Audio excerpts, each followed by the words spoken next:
A los 85 años, la mayoría de la gente se aferra a sus certezas como a un salvavidas.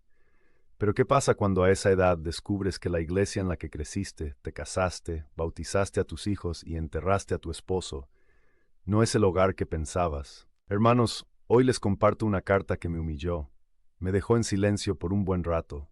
No es una historia de rebelión juvenil o de crisis de la mediana edad.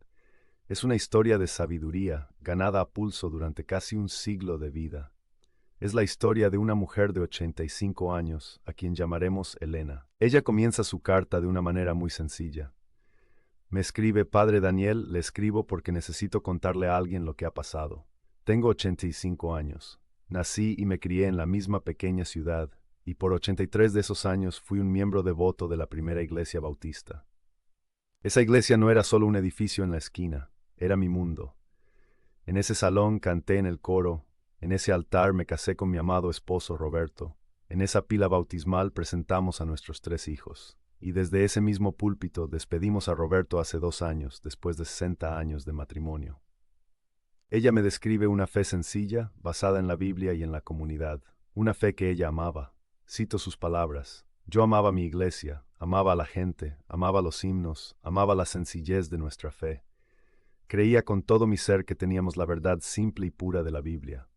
Para mí, la Iglesia Católica era extraña, casi extranjera, con sus rituales, sus estatuas, el Papa, todo me parecía innecesario, algo que los hombres habían añadido a la palabra de Dios. Durante 83 años ese fue su mundo, una certeza tranquila. Pero entonces, me cuenta Elena, 2 cosas sucedieron que comenzaron a agrietar ese fundamento. La primera fue la muerte de su esposo. El silencio en la casa se hizo ensordecedor, y en esa soledad comenzó a leer la Biblia de una forma distinta, más profunda. La segunda fue la llegada de un nuevo pastor a su iglesia.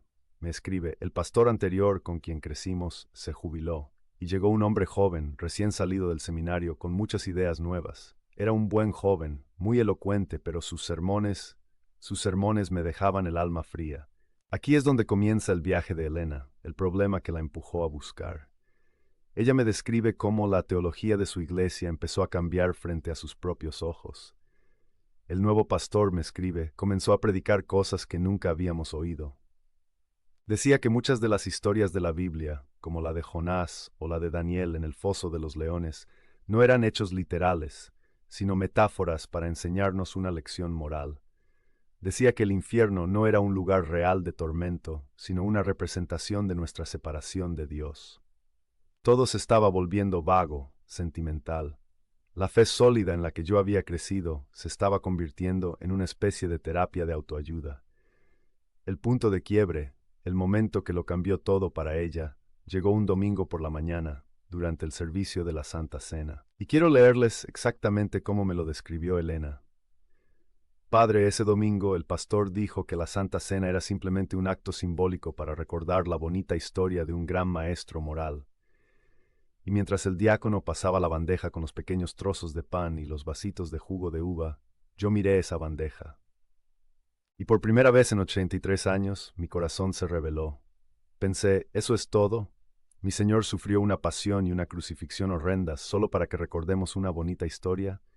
Se sintió vacío, se sintió trivial, se sintió como una traición al poder del Evangelio que yo había leído en mi Biblia toda mi vida. Salí de la iglesia ese día con un hueco en el pecho que nunca antes había sentido. Ese hueco la puso en movimiento. A sus 84 años, Elena comenzó una búsqueda secreta. Me cuenta que como no manejaba mucho y no usaba internet, sus herramientas eran 2, la biblioteca del pueblo y la televisión. Empezó a ver todos los programas religiosos que podía y se topó con un canal católico. Al principio, me escribe, lo veía con desconfianza, pero escuchaba a los sacerdotes y a los académicos hablar, y me sorprendió algo. Tomaban la Biblia más literalmente que mi nuevo pastor. Hablaban del pecado como algo real, del infierno como una posibilidad real, de los milagros como hechos reales, y sobre todo hablaban de la Eucaristía de una forma que me fascinaba. Impulsada por la curiosidad, fue a la biblioteca y pidió libros sobre la historia del cristianismo. Y allí, a los 84 años, descubrió a los padres de la iglesia. Leía a San Ignacio de Antioquía, un discípulo del apóstol Juan. Leí cómo él llamaba a la Eucaristía la medicina de la inmortalidad, el antídoto contra la muerte. Leí a San Justino Mártir describiendo la fe de los primeros cristianos en el siglo II. Creían en la presencia real, no como un símbolo, sino como el verdadero cuerpo y sangre de Jesús. Me di cuenta de que la fe de los primeros cristianos, los más cercanos a los apóstoles, sonaba mucho más católica que bautista. Pero su búsqueda no fue fácil. Este es el obstáculo que enfrentó. Me cuenta que sus hijos, al ver los libros católicos en su mesa, se preocuparon. Me decían con cariño: «Mamá, ¿por qué estás leyendo estas cosas? Tal vez la soledad te está afectando. No te dejes confundir por estos rituales». Mis amigas de la iglesia me decían que tuviera cuidado, que el catolicismo era otro evangelio. Me sentí muy sola. Nadie entendía que no estaba perdiendo la fe, sino que la estaba encontrando de una manera más profunda. Sentían que traicionaba a mi esposo, a mi familia, a toda mi vida. El clímax de su viaje no fue una visión dramática ni una aparición. Fue un momento de gracia, silencioso y profundo. Una tarde de domingo, sola en su sala de estar. Les leo sus palabras. Estaba sola, llovía afuera, y yo estaba viendo la misa por televisión.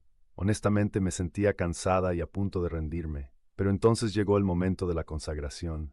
Vi al sacerdote tomar esa pequeña hostia blanca. Lo vi arrodillarse. Y lo escuché decir las palabras de Jesús: «Tomen y coman, este es mi cuerpo». Y en ese instante, Padre, después de meses de lectura y de oración, las palabras de Jesús en el capítulo 6 de Juan, las palabras de San Pablo, las palabras de San Ignacio de Antioquía y las palabras de ese sacerdote en la televisión, todo hizo clic. Como si una luz se encendiera en una habitación oscura, y entendí en lo más profundo de mi alma: no es un símbolo, es Él, es realmente Él. Me eché a llorar como no había llorado desde el funeral de Roberto, pero no eran lágrimas de tristeza. Eran lágrimas de haber, por fin, llegado a casa después de un viaje de 85 años. Padre Daniel mira a la cámara. Elena me cuenta en su carta que con mucho miedo llamó a la parroquia católica local. El sacerdote la recibió con una amabilidad que la desarmó. Y en la última vigilia pascual, a los 85 años de edad, Elena fue recibida en la plena comunión con la Iglesia Católica. Su historia, hermanos, nos pulveriza todas nuestras excusas. Nos dice que nunca, nunca es tarde para buscar la verdad. Nos enseña que la edad no es una barrera para Dios, sino una vasija de sabiduría. Nos muestra que la fe no es una certeza cómoda que heredamos, sino una búsqueda activa del rostro de Cristo, que se nos ofrece verdaderamente en la Sagrada Eucaristía. La sabiduría de nuestros mayores es un tesoro. Si la historia de Elena te ha inspirado, compártela con alguien que creas que necesita escucharla.